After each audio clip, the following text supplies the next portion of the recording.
Welcome, welcome, welcome. So glad to have you guys here. It was on that July 4th, 1995 that the flags were raised to full staff, and I think Oklahoma began to think we could do this. And as Stephen said, it was a long road, not knowing what was ahead. We were in it together, and today we're in it together again. So honored to have Burns Hargis, Justice Stephen Taylor, John Kennedy here with us. All three happen to be former chairs of this memorial and museum. And as we were looking at reasons to bring people together during the civic season, we wanted to choose statesmen, people who have chosen the state, the people over themselves, and choices and decisions they've made. And these three are certainly an example of that. But what brings us together today is, as we look at this holiday, how do we continue to deal and grapple with hard things going on in our country, but yet still honor our country and our government, which we are. It is made up of people like you and I. And so this week, we really do look back at how a soldier, a decorated soldier, could love his country, but hate his government so much that he could pull up a Ryder truck and kill 168 people. How could that happen? And could it happen again today? Are we back to that same polarization and extremism? So it's easy for the right to say no, and it's easy for the left to say yes, but what's in the middle? And let's figure out on this sacred ground how we can find common ground, and that's the goal for today. So with that, I'm going to pitch it. I think John's going to start us, and then they've got a great lineup, and then they'll hear from your questions, and we'll raise those up, and as Stephen said, we'll get those asked as well. Thank you guys for being here today. Thank you. I'd like to thank everybody here for participating, and I really want to thank Carrie Watkins, the president of the museum and memorial. She's the greatest president and director we could ever have, and Carrie's been here from the very beginning, and I just want us to express our appreciation for bringing us together. Thank you, Carrie.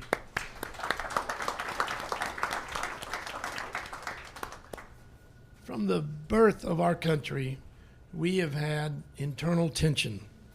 It's been a tension of beliefs and even tension of personalities. Two of our greatest founders were Jefferson and Hamilton, and Jefferson was the principal author of the Declaration of Independence. Hamilton guided us through the financial turmoil when we were a depleted, war-torn land. These two were so different in their beliefs and backgrounds. They also didn't get along personally. But without both of them, we never could have made it as a fledgling nation. In 1968, the United States experienced 30 of its cities on fire, with violence in the streets. We experienced the murder of civil rights hero Martin Luther King and the murder of the probable next president, Bobby Kennedy. We witnessed what was later described as a police riot in the Chicago Park across from the Democratic National Convention.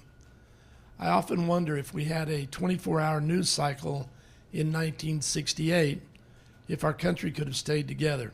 I was 14 at the time. I watched the news every night with my dad, and I needed the reassurance that he gave me. We have survived the Revolutionary War, the catastrophic Civil War, 2 world wars, and so much more.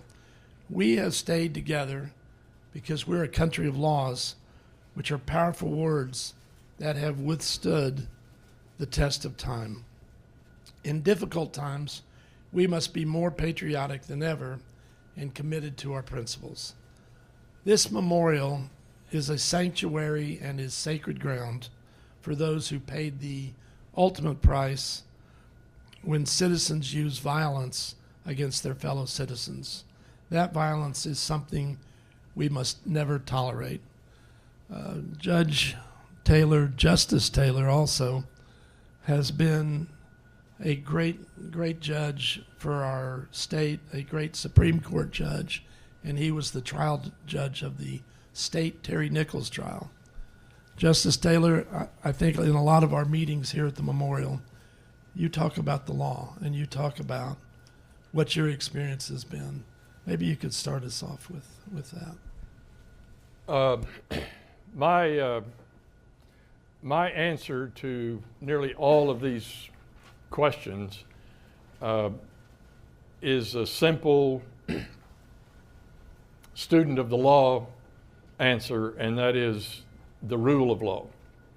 And for all the diverse opinions that may be in our community and in our country,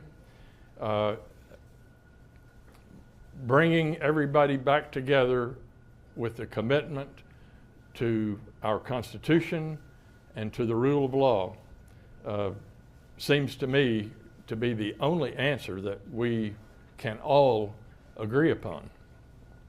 Because, and it's not unusual, today we are experiencing in this country, and John just mentioned that there have been other times of great strife in our country, but today we are experiencing times that people have, in a way, it's a simple way to put it, but we have forgotten how to disagree with one another. Disagreement and debate is healthy, but we have forgotten how to disagree, forgotten how to debate. We have gone into our own corners. We tend to have, and this is the biggest problem, I think, is that we tend to have our own truth, that we have our own facts.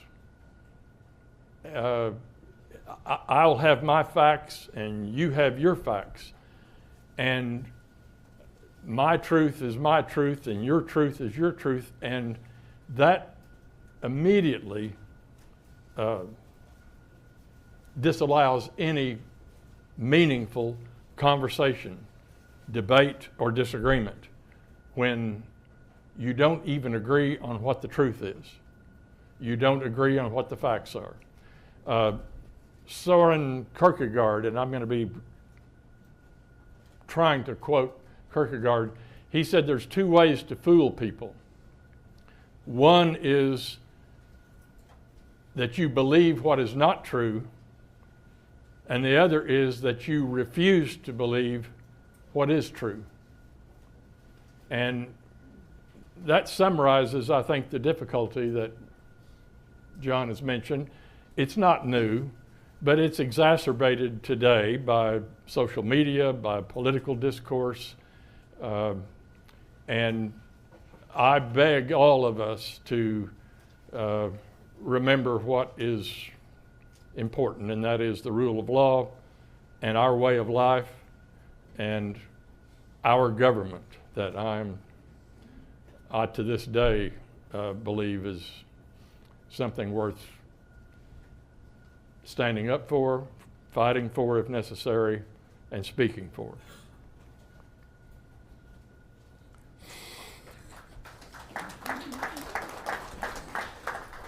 You know, you had a very dramatic moment in the sentencing of Terry Nichols when would you quote what you quoted to him? Yeah, the preface to the sentencing comments, and they were, it just came to me when I was on the bench getting ready to sentence him. We were in the process of completing the sentencing proceeding, and he was standing in front of me with the blank, vacant look that he had throughout the entire year that I spent with him in the courtroom. And as all of you know, the motive for this crime that took place here on this sacred ground, the motive was that McVeigh and Nichols hated our government. And they attacked this building in Oklahoma City and killed 168 people because of their hatred of our government and our Constitution and our way of life. And when I was sentencing him, I was so relieved at that moment that we had, after a year of preparation and a 4-month trial, that we had had a fair trial, because that was not a given to begin with, whether we could get a jury and get a trial and come to a verdict. and we were there, and we had a fair trial, and it just hit me when I was sentencing him that, and I said this to him, you know, Mr. Nichols, the government, the Constitution that you hate so much is the Constitution and the government that was good enough and strong enough to give you a fair trial. And that is the essence of our whole society, and particularly the essence of our rule of law. And I just want to mention, I've got two Court of Criminal Appeals judges, Judge Lumpkin and Judge Rowland, who are on the Oklahoma Court of Criminal Appeals and review every criminal conviction. And they're in the audience, and I just want to recognize them and their good work. That's why I said that to him, but I was actually speaking for all of us, and that is the right to a fair trial, the right to a presumption of innocence, is only as good as that we can give it to Terry Nichols and Timothy McVeigh. And if we can't give it to them, then it's a worthless right. And so that was the real test of the rule of law and the real test of the right to a fair trial, that Terry Nichols got a fair trial. And I wanted to tell him that day that the government that he hates so much is the government that's good enough to give him a fair trial. And that's what judges do all over the country every day. Lawyers and judges and jurors. That happens in courtrooms every day all over our country. Really proud of that.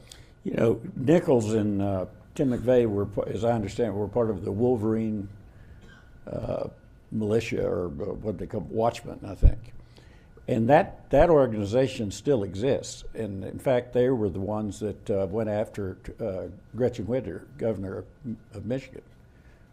So you've got these pockets all over the place, and the Southern Policy Law Center kind of keep track of these various sects. And I was looking at some of their numbers, and I have no way to verify this, but something like 169 militias, 128 white nationals, 566 active. So we've got to, and that's just what we know about. And so what we've got to do is really do what everything Steve said. Learn how to disagree. You could just spend an afternoon with Turpin, and you can learn a lot about that.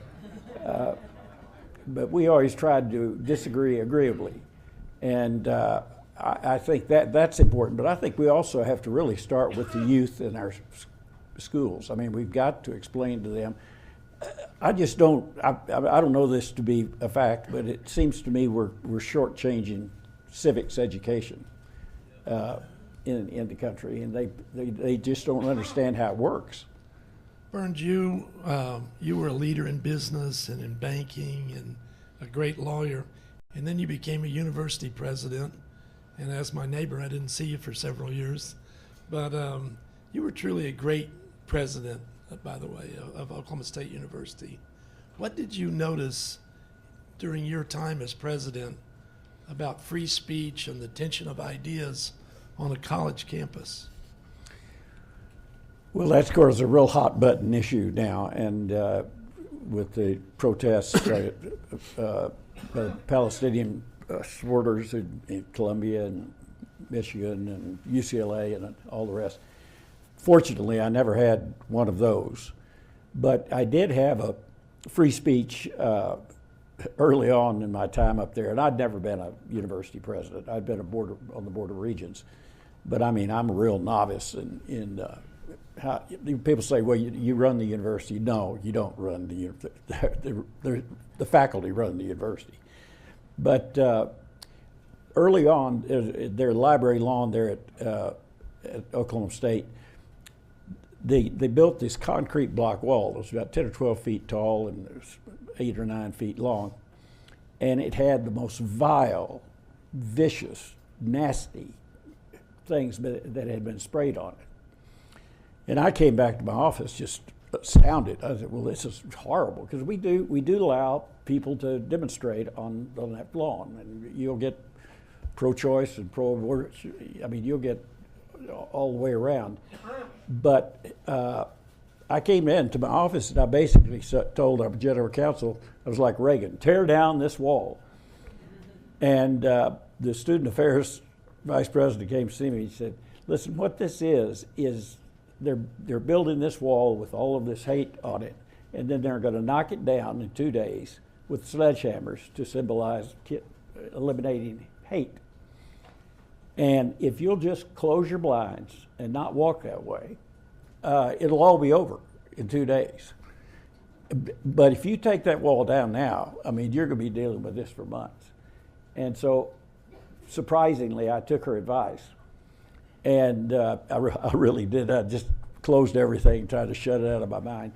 And it did. It just went away. So, but people in college, those kids, and they are still kids, will do some really terrible things. I tried to.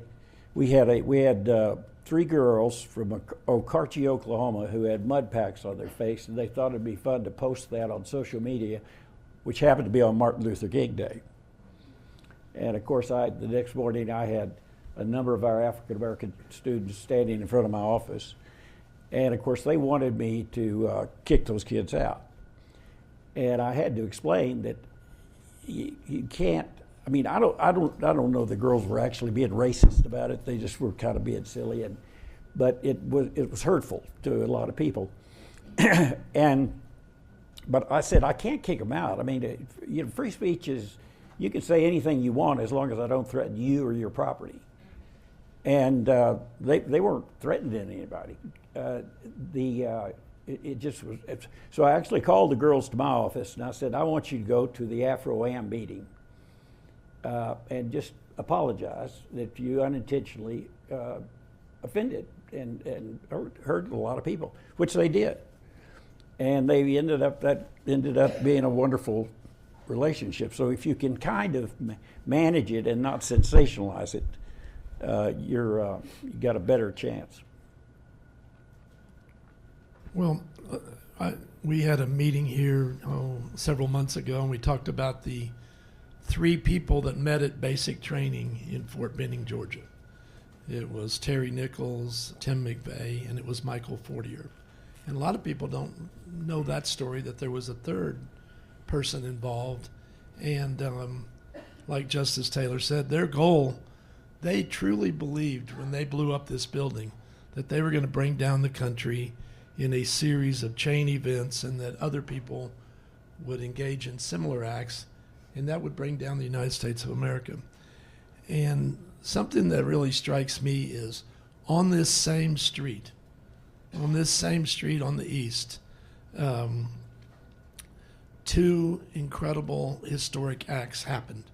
One was the bombing of this building, which those 3 believed would bring down this country, but what it actually did was bring people together. It brought people together like no one could have imagined, and it was the exact opposite effect that those 3 were trying to do. But just 5 blocks down the street was the birth of the sit-in movement in the United States of America. It happened at Cat's Drug. We're right down the street on Main Street. And that was the exact opposite type activity, in that it was an act of nonviolence. It was 13 children, ages 5 to 15, that went and sat in there. And I think, if nothing else, the lesson we can take from that is how ultimately in our country violence is not effective, and nonviolence has been. And that is the birth of the sit-in movement. It happened in South Carolina 2 years later, but it was children that pioneered that movement in the United States, and we all know how effective that was. So that just really strikes me every time I drive down Robinson and think, this is one of the most historic streets in the United States of America, and it's all about violence. violence and nonviolence. And I still can't believe how ineffective and how naive they were that they thought they could bring our country down through blowing up this building. And they purposely waited until 9:02 a.m. until everybody was at their desk. All the children were in the daycare. They waited till the worst possible time to do this to a group of innocent Americans. So I just love to figure, this room, I'm sure, is made up of people that can talk civilly to each other. But I really think it would be great if we could promote gatherings of people that have very different opinions and practice trying to understand the perspective of that person. Why do you believe what you believe? And Steve's right. A lot of times it'll be their truth against your truth. And, we got the classic 20 election. And it's kind of hard to, I just like to be, with some humility and empathy, try to really understand what you're thinking and why you believe that. And see if we may end up disagreeing, but at least we know that this isn't an evil person, unless they happen to be, but most aren't.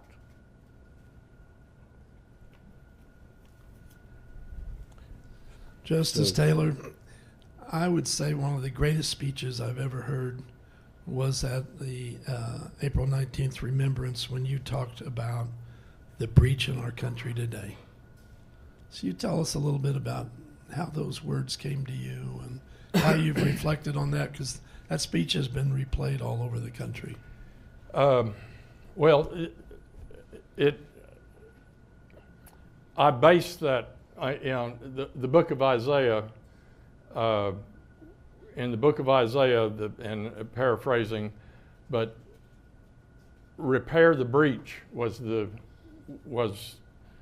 the hope in that writing in the book of Isaiah, to repair the breach. And if you read the entire passage in the book of Isaiah, it's almost like you can visualize Oklahoma City at the time of the bombing, because it talks about repair the breach, and then it talks about the bringing together of a community. And as John said a while ago, after the bombing, the hope of the bombing was to attack the government and weaken the government. And as John said, after the bombing, Oklahoma City came together in a way that is to this day historic. And to this day, that coming together is physically apparent in this city by the buildings and the progress of this city, but more importantly, it is physically apparent by the people in this city who have come together in so many ways, all to a great extent spurred by April 19th, 1995. The comments that I made in the speech were back to learning to have better conversation, like the memorial is trying to foster, and to bring people together. Because the danger that I see is that we are finding ourselves in our own silos, and all we hear are the echoes of our own voice. We choose our news sources based upon how we feel about current events and about political issues. There's a cafeteria of news sources now, and and of course the news sources are in the business of making money, so they cater to their audience, which just exacerbates the idea that part of the country's watching MSNBC, part of the country's watching Fox. You've got rural versus urban, you've got Republican versus Democrat, Fox versus MSNBC, and it ends up with we're a 50% versus 50% country. And it's not new, but I think it's exacerbated by the media that we have now because of the social media, and because of, back in the day it was ABC, CBS, and NBC, Walter Cronkite and Huntley Brinkley and Peter Jennings, and now it's all kinds of channels that will cater to what you believe, and it's social media that caters to what you believe, and we're not exposing ourselves to what other people think because we're refusing to listen. And we're, as I said, and it's an old saying, you're entitled to your own opinion, but you're not entitled to your own facts. And that's what I'm hoping that we can see through that with better conversations and bringing people together. Starting off in the school and better civics education, more concentration on civics education, I think is a really important thing to consider. Teaching civics and government and the comparison of our government and other governments around the world to make us to have more pride and patriotism in our country for what we have. But I am worried about this, but I am not hopeless at all, because this country's gone through the same problem, just in different times with different vehicles and different factors, but I'm hopeful. The rule of law, I started off talking about the rule of law, and I'm a simple soul, and I really truly believe that the rule of law can bring us together. President Hargis is talking about, campus unrest. We've had unrest in our country over the last few years. Recently, in 2020, we had destruction and damage and riots all over the country in the summer of 2020. And then we had January 6th, 2021. Sad, sad days in our history. The summer of 20 and the January of 21. Sad days in our history. And I answer that with the summer of 2020, the law was broken. You can call it protests, and I understand that. And on January 6, 2021, you can call it a protest, you can call it whatever you want. I call it law breaking. I call rioting in the streets and burning buildings and tearing up public property, I call it law breaking. Breaking down the walls, the doors of the U.S. Capitol on January 6th, I don't call it anything but law breaking. It's a violation of the law. It is criminal activity. And so I boil it down to that, and that's how I answer it. That people that do that need to be, in my opinion, need to be held to account by the rule of law. The First Amendment is not a defense to crime. Read that again. The First Amendment is not a defense to crime. The First Amendment gives the right to free expression and the right to peaceful protest, but the First Amendment does not allow criminal activity, and it's not a defense to criminal activity. And people who are in the business that I was in for all of my life hold people account for violating the law. And so that's my tough side, and I will continue to have that view. That when all else fails, the courtroom is where things get settled.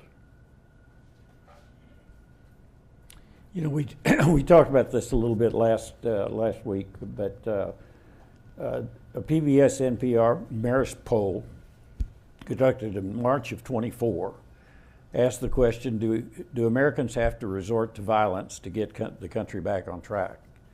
And 28% of Republicans believe that, 12% of Democrats, and 20% overall. Now, we can take solace that it's not the majority, you know, but still, that's a unnerving.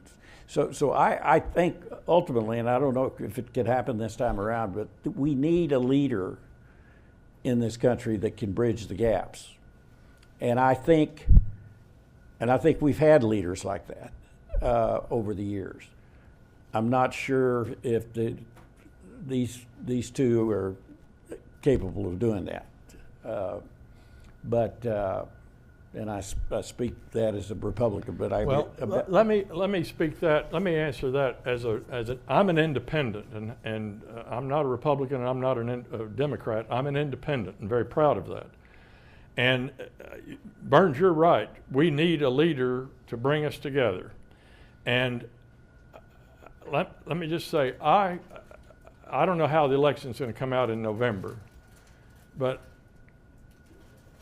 I have hope that whoever wins that election in November, I hope that all of us who voted for, or however we voted, whoever wins that election in November, I have hope that somehow or another that new president or a re-elected president can be different and surprise everybody. Wouldn't it be wonderful if Joseph R. Biden or Donald J. Trump, whoever wins, wouldn't it be wonderful if one of them surprises all of us? Because none of us expect either one of them to be able to bring this country together. And they could go down in history, whichever one of them it is, could go down in history, along with George Washington and Abraham Lincoln, if they would figure out and call upon themselves to bring us together. And I have hope that that can happen, because they're both intelligent men, that they could figure out that there's a calling, that they're being called. And I would like to think that they would rise above the men that we know now and the men we expect them to be, and rise above that and be something that none of us really expect either one of them to be. Wouldn't that be wonderful if they figured out how to do that? And I'm hoping maybe somehow or another they can be moved to do that. Well, and it's about, we've talked about this before, but the other imperative here for most people, and I think in Congress, are running for president, it's all about getting elected. I mean, they're going to do everything they can to stay in office. And I said this before, but basically the Republicans, if they compromise with the Democrats, they're going to get a primary from the right, and vice versa. And so people are just way too focused on re-election and not enough on governing. And I don't know how we get past that. And you've got this whole cadre of people that make their living off of all that. So they're egging it on and making a lot of money. I know we have a secret ballot in this country, but I'm voting for Stephen Taylor for president this year. No. My favorite president, for the reasons you're talking about, is George Washington, because he brought different points of view into his own cabinet. I talked about Jefferson and Lincoln Hamilton. did that too. Well, yeah, Doris Kearns' book, Goodwin, wrote a book called Team of Rivals about Lincoln. So our hardest time, I think, was in the very beginning of this country. We were broke. We didn't have many friends, and we had a lot of people that disagreed with each other. But they had to be brought together, and it was that symphony of these different points of view that made our country great. What happened in the Civil War. Those two presidents were recognized for exactly what you're talking about, Justice Taylor, for bringing people together and allowing them to have conflict within our country without becoming violent towards each other. Well, let's just all hope that either President Trump or President Biden, whoever we select, let's all hope that an epiphany comes, and that man will rise to an occasion that none of us really expect. You know what you saw with Tom Cole? This guy from Texas moves in here for a week and spends $3 or $5 million, whatever it was, against him. And that went on all over the country. It wasn't just here. And he was mad at Tom Cole because Cole voted to fund the government and voted to fund Ukraine. And those were immortal sins as far as they were concerned. So it's, it's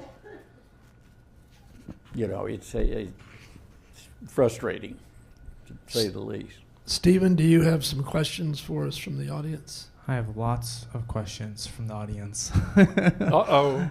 Yeah, so I'm trying to go thematically. We're just talking about our political leaders, and we're in the midst of an election year.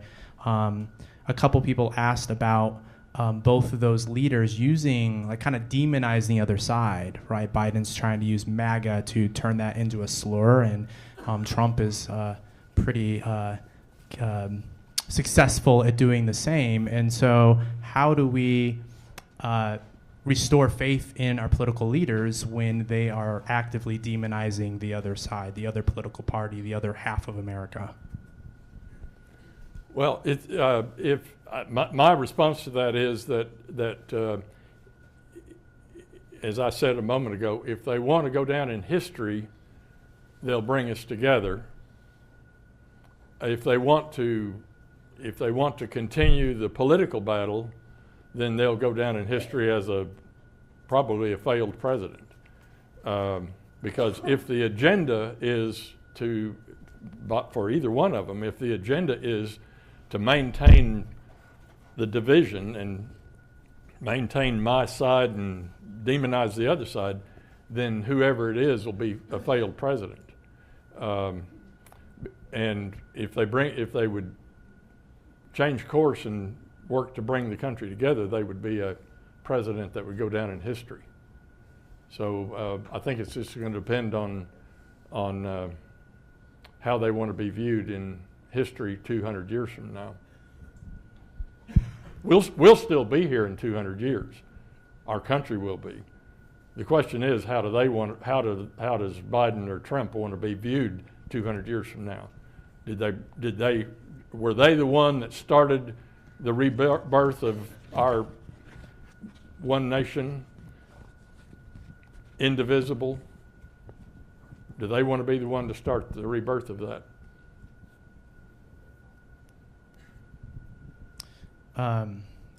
On kind of a similar note, January 6th was brought up, and there were a few questions about revolving around that. And one of them has to do with the political leaders and how they frame it. And so one of these questions is, you hear on the news and in political speech those who are going through the political process of being prosecuted for their activity on January 6th. Those individuals are being hostages or political prisoners. And so the question is, like, how do we come to terms with political leaders that are running for president disparaging the political process like that? Political process should be disparaged. We should have protests. We should have all that. It's when the judicial part of our government gets disparaged. It's when we lose respect for the law. I love a good protest. I had no problem with January 6th until I saw a Capitol police officer being literally almost squeezed to death in a revolving door in the Capitol. When they resorted to violence, they crossed the line. But we have got to allow for protest. We've got to challenge our systems. But January 6th was all about violence. And also, I think the government's done a good job holding those people accountable, like Justice Taylor said. But we have to separate protest from violence. They could not be more different. Most of those people, another poll had 50 some odd percent of Republicans believe the election was stolen. I was on the election board for many years, and Oklahoma does have one of the finest. We were early on in the electronic voting, but to my knowledge, not one shred of evidence has come up to confirm that any material amount of vote tampering, and yet I'll guarantee you, most of those people thought that the election was stolen because Trump was saying it was stolen, and that's what I say when you can't agree on the truth. I mean, it's very hard to reach a solution.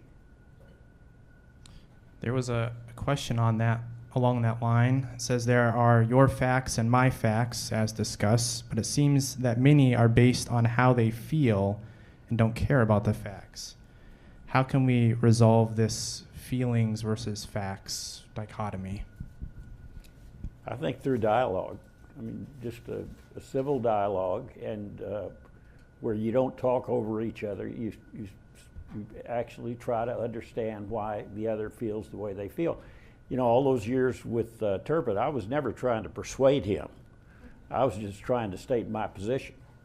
I wasn't going to persuade him, and nor I.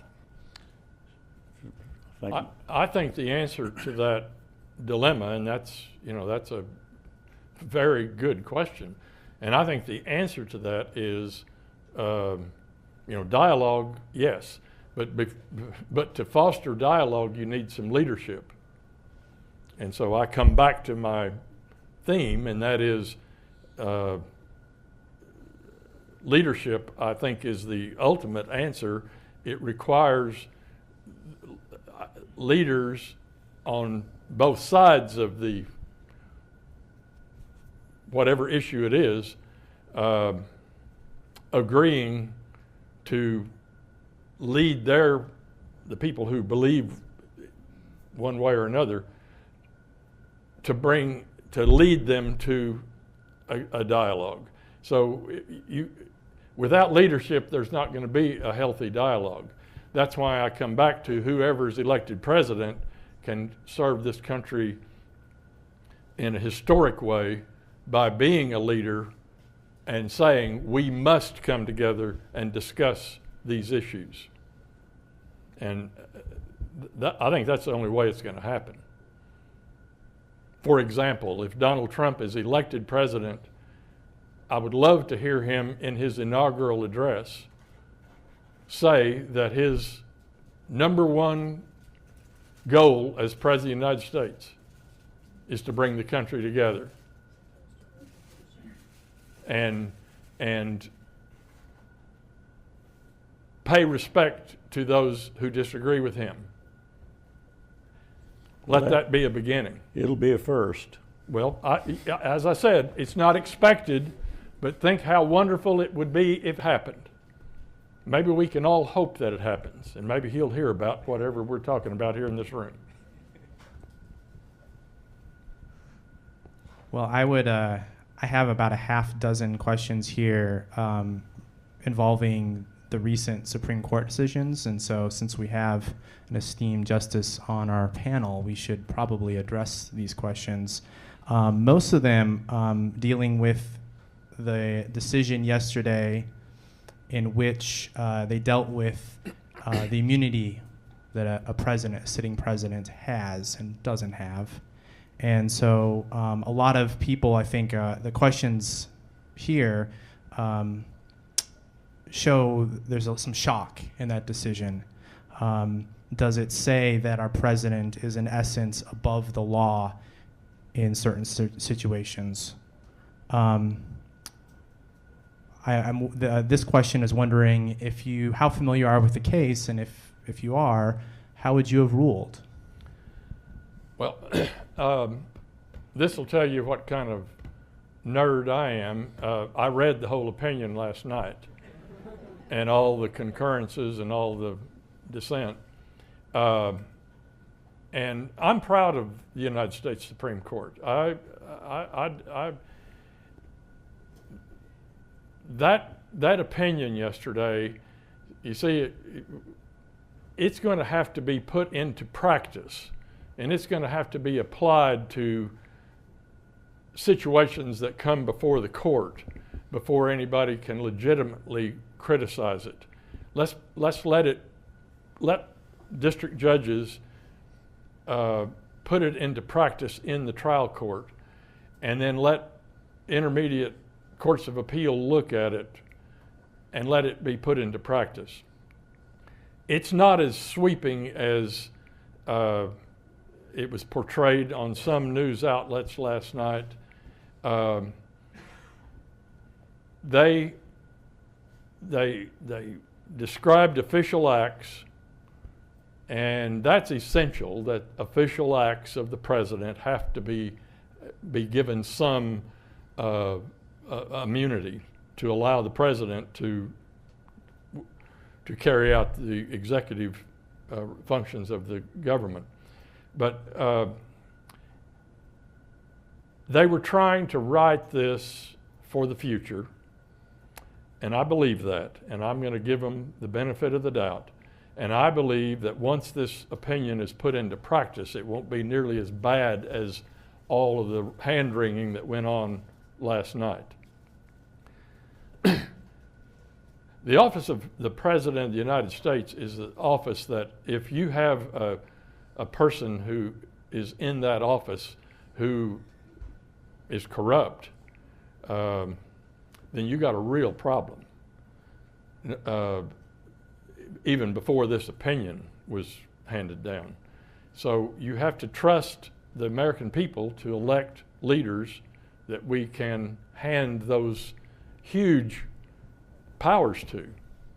The opinion, my view is let's let it be test driven. Let it be given practical effect by trial courts, and let specific fact situations, let it apply to specific fact situations. In the case of the cases that are pending right now, the special counsel is going to have to look at the charges that are filed in the Florida classified documents case and the D.C. Circuit January 6th case, and weed out the official acts and then prosecute the unofficial acts. And even President Trump's lawyers have conceded early on that all of the acts charged are not official acts. There are some that are conceded to be personal acts. The trial court will sift through all this, and that's what trial judges do, and they do it very well. Same thing will happen on the classified documents case. The trial judge down in Florida will sift through it. But let's give that opinion an opportunity to be put into practice before we criticize it. Because it's, I read through all of it, and Justice Sotomayor, she laid down a marker. She did what a good dissent does, and that is lay down a challenge to the majority opinion.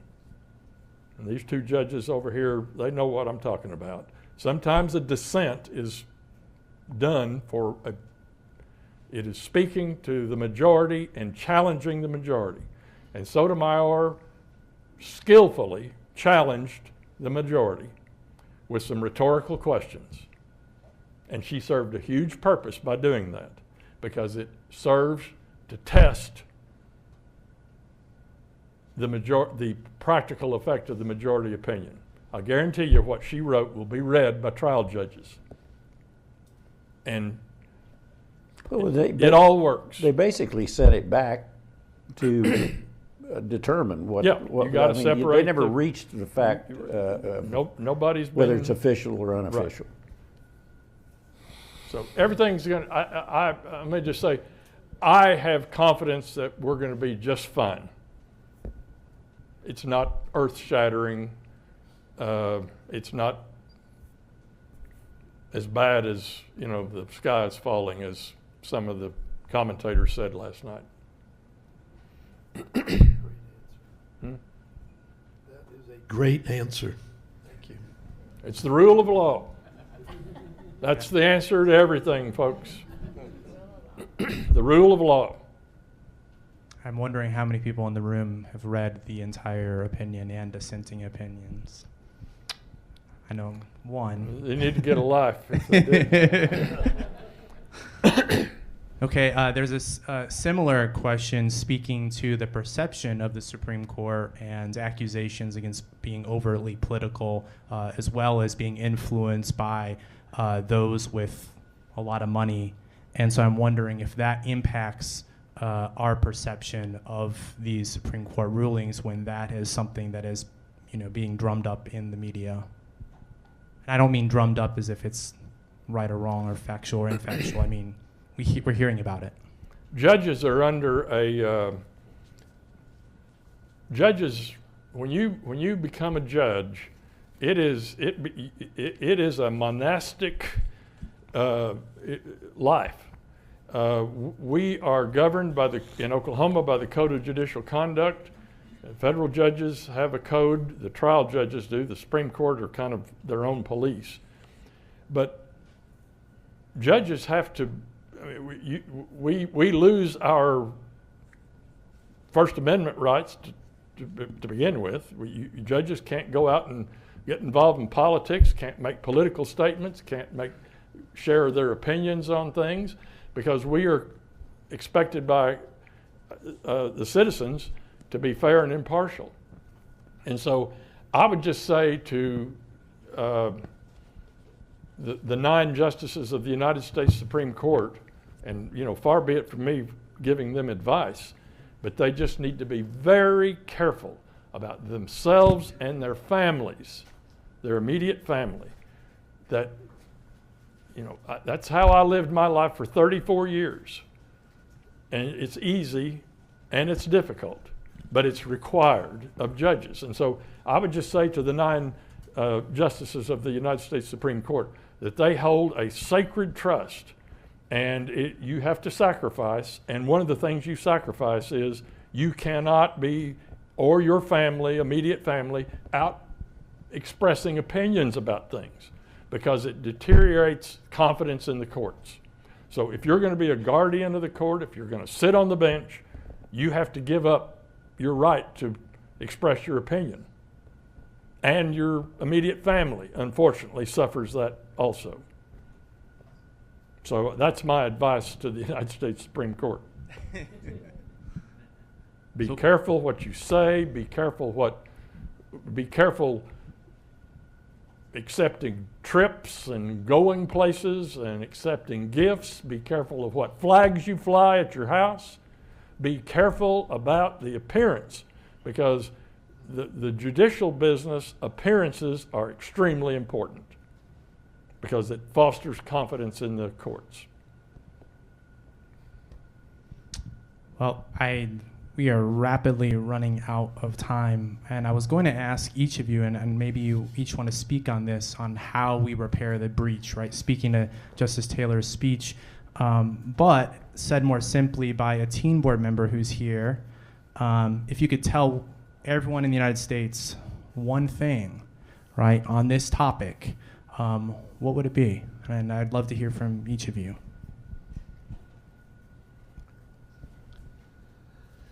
I would say that we have been through things just like this before. We've been through things much, much worse than this before. And that, like Burns said, we will survive this.